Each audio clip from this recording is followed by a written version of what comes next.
This is Chronicle on WCVB Channel 5. The Globe loses money. No, the Globe has not been profitable. The Herald's in the hands of new owners. Their record has been to cut everything to the bone. And both papers face speedy competition from the internet. It has been the bane of this industry in many ways. Can Boston remain a two-newspaper town? Is there any consideration for selling the Boston Globe? We have to change the way we do business. That means meeting the next generation where they live. Right here. And putting away the paper? It's a possibility.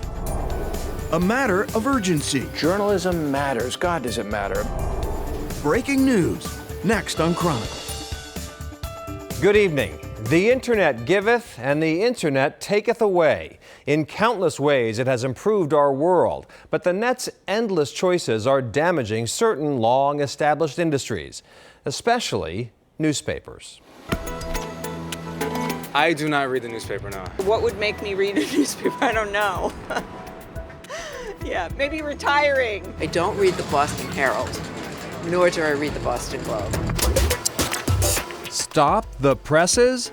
The newspaper business is at a crossroads. The Boston Herald's bankruptcy and sale raises questions about that paper's future. Anytime a new owner comes in, they're going to look at efficiencies, areas that can be, pushed to the wayside. The Boston Globe is facing challenging times of its own. I mean, our revenues are probably far less than half of what they were at their peak. So why is this happening? Technology has revolutionized the way all of us access news and information. Right here. Yeah. Mostly through my social media and podcasts. I don't think I would buy a newspaper because there's so many other ways to access news. So is print in peril?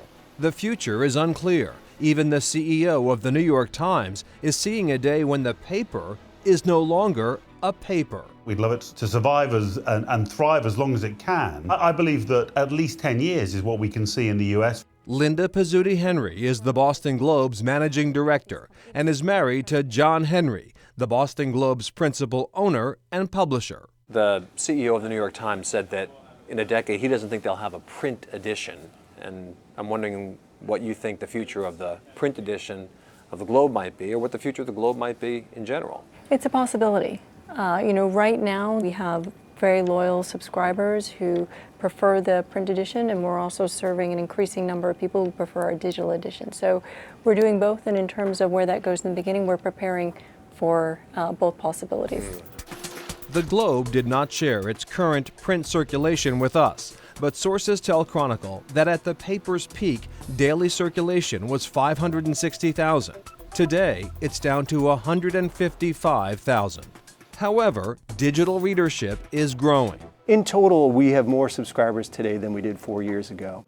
Pete Doucette, the Globe's chief consumer revenue officer, works with Linda Henry to drive readers to all of the Globe's platforms. Like many other newspapers, we've seen some of our print volumes decline, but the flip side of that is more people are discovering the Globe on their iPhone or on their desktop every day, and we're growing our digital subscribers at a greater rate than print. Even though the demand for print is declining, the demand for the Globe's journalism is rising, says Henry. We also have more people reading the Globe than probably ever before. We have 13 million different unique visitors come to our websites every month. Our journalism matters. Our voice is being heard.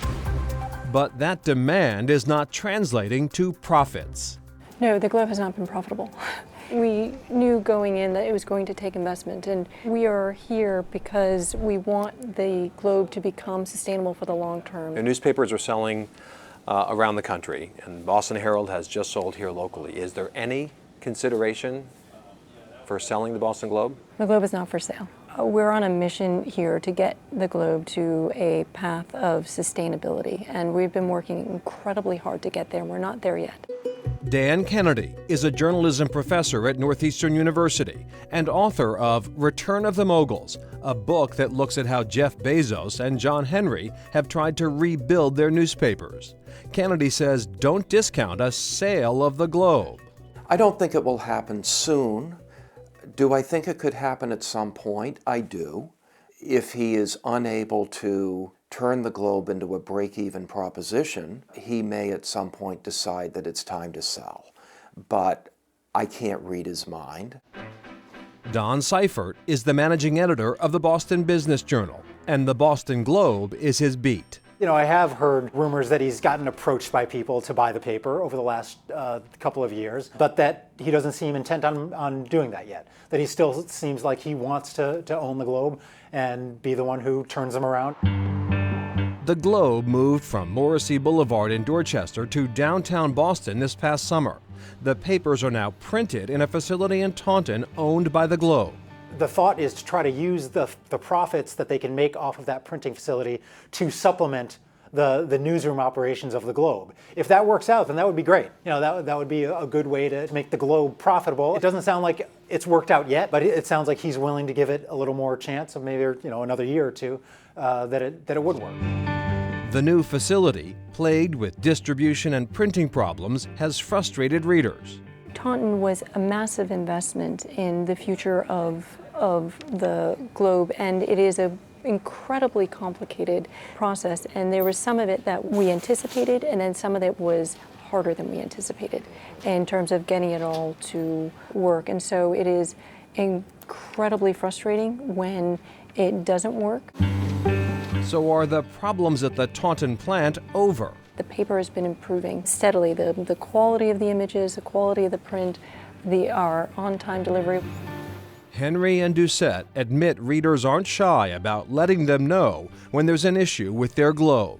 It's a much bigger issue when they don't care, they don't call. So we feel fortunate that we have readers that are so invested in the Globe, and they hold us accountable, and we want to live up to that promise. It's embarrassing and painful when we aren't able to deliver on that, and we have been working as hard as we can to get to a place where we are consistently excellent in the way that our readers have come to expect from us.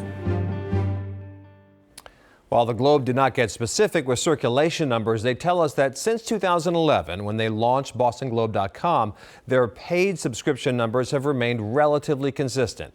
In 2011, they were 95% print, 5% digital. Today, that makeup has shifted to 65% print, 35% digital.